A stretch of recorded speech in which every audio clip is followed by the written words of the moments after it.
Watch Dogs 2 sells extremely poorly at retail in the UK. How is this possible and what does it mean overall? Maybe no The Division 2? What? Let me know what you think in the comments down below and don't forget to hit the like button. Before I tell you what the results of the bad sales will mean, and also referring to The Division 2, I will first tell you why I think that Watch Dogs 2 is not selling as well. For starters, the first week of sales of Watch Dogs 2 are pretty bad in the UK compared to the original. The first one sold 380k copies in the first week, and this one less than 80,000 it looks like. Okay, the first one was released on PS3 and Xbox 360 as well, and the digital sales are up compared to 2014, and the 80,000 number is just retail, but on the other hand PS4 and Xbox One have a way bigger install base than in 2014 when Watch Dogs 2 came out. So how is this possible? Well, there are many reasons I think. One is obvious, the hype around Watch Dogs 1 was just enormous. Everyone knew about this game because of the amazing reveal.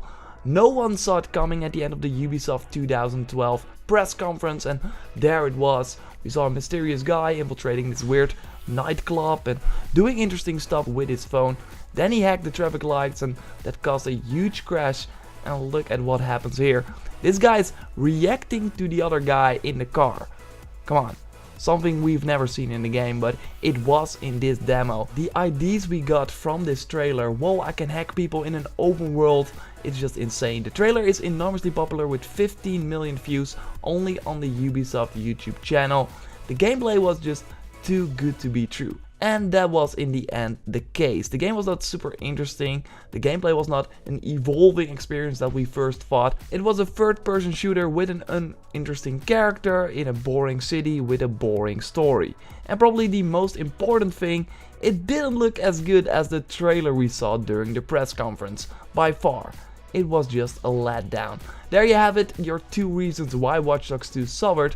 People felt let down by the first one in a big way, so why would they care about the second one? This of course resulted in less hype for the sequel, but I believe that there's more to it. I really believe that people don't really like games that have a more funny tone. Watch Dogs 2 is a colorful game with a funny cast of characters and some hipster influence as well, but it doesn't look realistic at all. If you look at Mafia 3 for example, a game with a way worse meta score, but that sold extremely well, and this features a Vietnam fighter, a cool strong guy, where Marcus is just a nerd, and look at this ranch guy. I liked him as I progressed the story of Watch Dogs 2, but I can see why people don't see the appeal of him. Another amazing game that sold really poorly because of the colorful approach is Sunset Overdrive. My favorite game of the generation was all about shooting people that turned into zombies by drinking an energy drink with teddy bears and vinyl records. Some are people that are not really into games, that play Call of Duty and FIFA like all the time.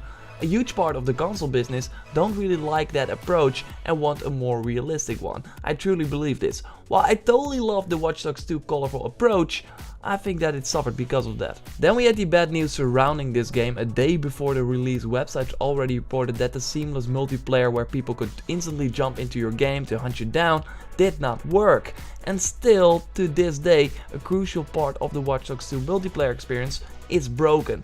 You don't want to spend $60 on a broken game, although I would say that it's not really a huge part of the game and you're fine without it, still it doesn't look good. Then you got the vagina part, where someone posted a photo of a woman's vagina that he encountered while playing the game. Ubisoft had to apologize, another bad PR that you don't want in your week of release. Then last but not least we got the November release period. Watch Dogs 1 released on May 27th, in a week where nothing else came out, in a month that is not so crowded as we have right now. With a AAA release every week, Call of Duty, Dishonored 2, few days before that, Battlefield 1, Final Fantasy 15 incoming, we also had Pokemon. It's just insane and way more crowded than the time Watch Dogs 2 released in. The review scores are better, but that doesn't change the fact that gamers can only buy a few games, and with games like Battlefield 1 and Call of Duty asking a lot of time and money, people are willing to wait for a sale to get another game like Watch Dogs 2. Hopefully Christmas and Black Friday will help the game to get to the million copies it needs, but otherwise this means a couple of things. We will never see Watch Dogs 3. If the sequel to a game does worse than the original, then why make a third one? That will probably do even worse than the second one, you would imagine. The reason companies release sequels is one, they are easier to make because they already have the engine, know what the game is and can build upon that. Another reason is that people know the series and like it, so they normally need less effort to convince them to buy the new game. With Watch Dogs 2 this was not the case obviously. Ubisoft needed to convince people that this was not the game that they didn't like. They just simply blew it with the first game and now it may be over for the franchise. This might sound weird, but this could also mean that we will not see The Division 2 or maybe not anytime soon. I mean, if we look at the hype cycle for that game and then the result of that, I think there are a lot of similarities with Watch Dogs. The Division was revealed as a secret announcement during the Ubisoft press conference in 2013, looked way better and cooler than the final game, the hype was real when it came out, it overtook Watch Dogs as the biggest selling new IP of Ubisoft ever. Then it was noted in September that it was still the best selling game of 2016 to date. It generated $330 million in just 5 days. But who is playing it now? After a week people saw that this was just a repetitive game with a bad story and a broken endgame. Hey, that sounds familiar. Do you think that people will pick up The Division 2 with that in mind? I don't think so, and Watch Dogs 2 is the proof of that. Maybe if they really know how to convince people that yes, it's a better game this time and not released in November and not change the style of the game too much, then they will maybe have another success, but I think it will be a hard one for Ubisoft. There is so much to unpack here in this topic. Dishonored 2 sales are also lacking and Titanfall 2 as well. It's the 2 plague. Well, I think that they all have their own reasons, and it might be that releasing your not so known franchise in October or November is just a bad idea. The games that are doing well right now are Battlefield, Pokemon, Call of Duty and probably Final Fantasy.